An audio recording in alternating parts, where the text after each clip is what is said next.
What the fuck is up? It is your West Coast Packer backer, Higher Point of View, here to talk about training camp. We're finally here. Motherfucking training camp, okay? That means we're about a month out from the season and happening, which is nothing. That means Madden ratings are coming out, which we'll go over a couple of those. And that just means, like, man, we just that much closer to football. So that's a motherfucking good thing to get us out of this drought. You know, this is what I say is the worst time in sports.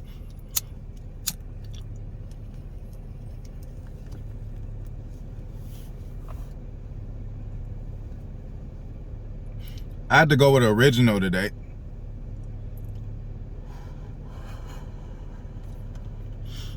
I haven't seen it in a while. But we on that Skywalker OG. But let's get it talking about what we here to talk about. Training camp, man. This is gonna be really exciting. I'm gonna walk y'all through everything. Right now, like, we ain't gonna get too excited because right now it's only everybody's in shorts, and you know there's a saying of everybody looks good in shorts. So we're not gonna panic or we're not gonna overreact to none of these little reports that are going on. So we're gonna talk about more about storylines. Aaron Rodgers is back. Everybody knows that. The Packers, you know, all year and all whatever we've been hearing, like, they have no money to do anything. Now all of a sudden they acquire Randall Cobb for Rodgers. So that does show a little progression. It's like, you know damn well Randall Cobb was not in Gutekunst's plans at all. He already got over him. There's very rare Packers bringing back a player for a second run unless there's an injury that happens and they play for us like the year before, shit like that. But yeah, man, where the fuck am I at? I'm getting lost already. Anyway, other storylines. New defensive coordinator, we already went over that. But now we just about to well, let's start off with like some Madden ratings. Kudos to Devontae Adams for getting that 99. He deserved it. Had a ridiculous year last year. Still missed games last year. If he would have played every game last year, like, he would have shattered a lot of records, man. So kudos to him for getting that 99. Aaron Rodgers should have got a 99. I believe he got a 96, which is crazy. Bakhtiari got a 96, which is okay, but he should be like a 98, 99, 97. Jair got some love this year. 95. I'll take that. That's some motherfucking love for a shutdown corner, what the fuck he is. Anyway, Z got slighted again, as he always does, and I just think that's going to keep that chip on his shoulder. And Kenny Clark. Z and Kenny Clark got an 89, which is horrible. But enough about video games. Let's talk about the real deal. Now, again, I told y'all about the rookies I was excited about, okay? So, this, I was actually shocked. So, you know, first of all, training camp is on. Rodgers showed up on time. Everything good. It's been a great week of practice. Everything is like Gucci, okay? So everything is good. Everybody's getting along. There's no awkward. There's nothing awkward. There should be no stories coming out about the Packers locker room divided. None of that shit is going on. Everybody happy. Aaron is helping Kurt Bankert, and he's helping Jordan Love. No problem. There's film out there, him just teaching them little shit to say, hey, just do it this way. You know, so it ain't none of that. The nigga ain't hating. So basically, he's in this 100%. So let's go get this Super Bowl. That's number one. What else? Now, again, like I said, everybody looks good in shorts. That's cliche. But let me tell y'all what I heard through the grapevine, you know. There was a play, you know, this is practice, and again, everybody's in shorts and t-shirts. It ain't even no jerseys. Now, come Monday, pads are coming on. So we're going to have a more, you know, easier way to evaluate, you know, these players on our team. So, but, you know, so far, so good. Aaron Rodgers, they asked him this year, like right now, they asked him, like, who's the most impressive to you? Like, who's the most shocking to you? Just most impressive guy you've seen since, you know, you've come back. And, you know, I'm thinking he's going to go for like a Rob Tonyan, a guy whose name is on the map, but not quite yet, and he's going to blow up. But I guess he figured Rob Tonyan already blowed up. Guess who the fuck Aaron Rodgers mentions who has surprised him? The motherfucking rookie center, Josh Myers, who I talked about, who I told you guys he will be okay and it's going to work out. It just might start off rough. So what I got to ask myself now is, A-Rod, like, what are you doing, Rodgers? Are you calling a spade and just speaking it how you see it? Is he really the real deal and just got the command and then, you know, is learning really fast like you say? Or is it that you know this is all you got and you just trying to install early confidence in him? Either way is going to work.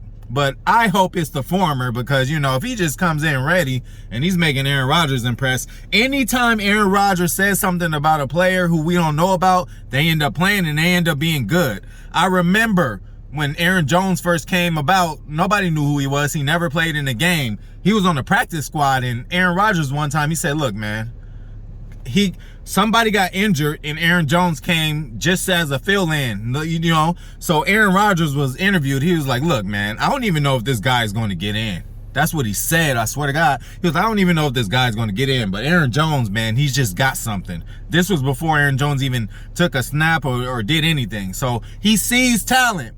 So that's to show Gutekunst, you know, he also can see talent and can help bring shit, can help us. Again, I ain't mad at Brian Gutekunst because at the end of the day, he is for the greater good of the Packers. He wants the Packers to win as many as games just like Aaron Rodgers does. They just speak different languages. Aaron Rodgers is a player and he's the executive. Now, this would have worked out a little differently. I'm getting all passionate. This would have worked out a little differently if the Packers were like regular franchises and had an owner, somebody you could just walk in the door and talk to.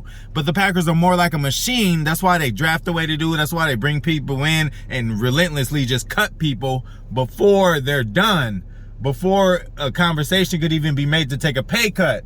They just cut people and go on. It's easier to do that when you're a machine and you don't have an owner. I guarantee if the Packers had an owner, Aaron would have been walked into the office. If he is cool as Robert Kraft is, he'll just say, you know what, you are right, because the owner is in the best interest of his franchise also.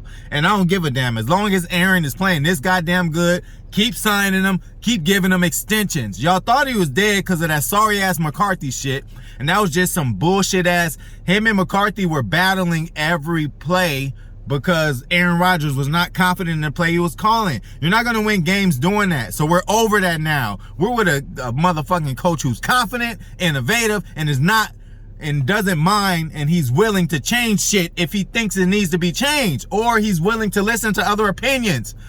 LaFleur is the player's coach and he's a coach's coach, like all his coaching staff. You could walk in and talk to Matt and he might change some shit off of what you say. So we're gonna leave that at that. Let me just tell you some highlights. Like I told you, Josh Myers, I already went over him and I was excited about him. So I already told you about him, the starting center we're going to have, the rookie from Ohio State. Rodgers just gave him, he just put him over. He just put him over the top. So that's letting y'all know that I know what the fuck I'm talking about. I told y'all he's going to be a problem. So anyway, that's number one. Number two, TJ Slayton. I just read, I'm all over the internet. I just read he's moving shit around.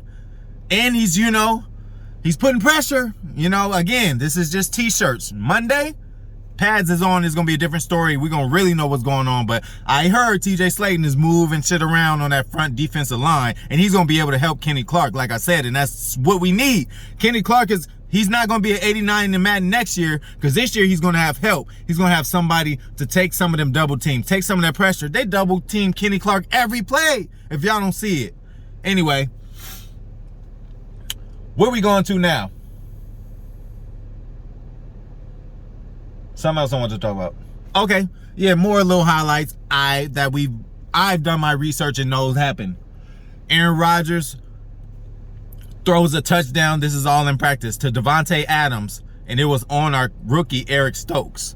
Now, what I want to say about this rookie is I was excited about him too, and I told y'all.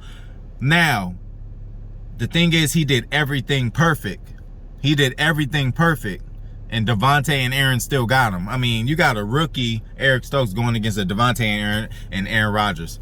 Like, the window is so small. You've seen Aaron laser some shit in to some passes that shouldn't have even been caught or even been touchdowns, man. He's done that so many times. So I heard he got Eric Stokes on one of those with Devontae Adams, and that's okay. Number one, because Eric Stokes got scored on.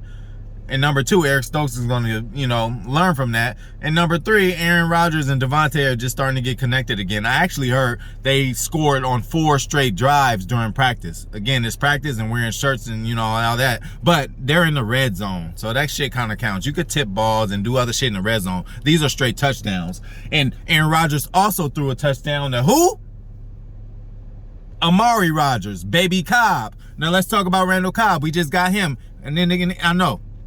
First of all, you got to think, Randall Cobb was at Houston and Dallas. What did you really expect for him to do? So don't look at his numbers. It really doesn't matter. All you need to know is that Randall Cobb is the what? The bear killer. We all know that shit. Look at the film. Look at the NFC Championship, what he did. Look at the first game from 2 seasons ago, what he did. Look at what he does to the Bears. So we ain't even worry about that. He ain't got to play any game. He could just show up for 2 games against Chicago. I'm good with that. But he is still going to show up because he has more in the tank. These 2 years was actually kind of resting years for him. Anyway, and then back to Randall Cobb. Who did I say was his mentor? Amari Rodgers, another rookie I'm about to talk about. You see how I'm talking about all these rookies who's already making noise with the Packers? I told y'all.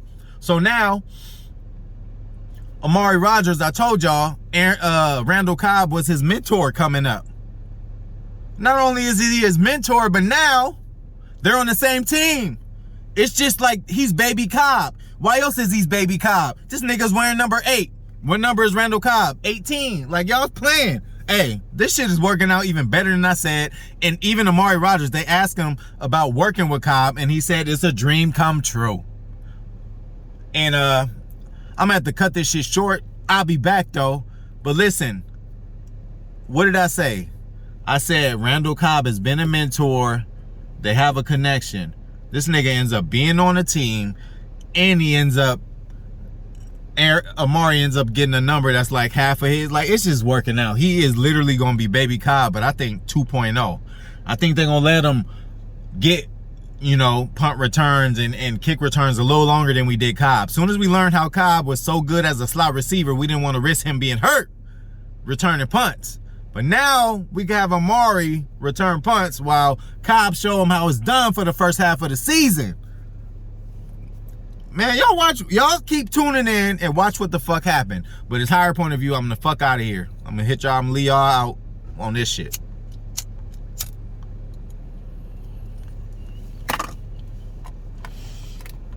Have a great fucking day.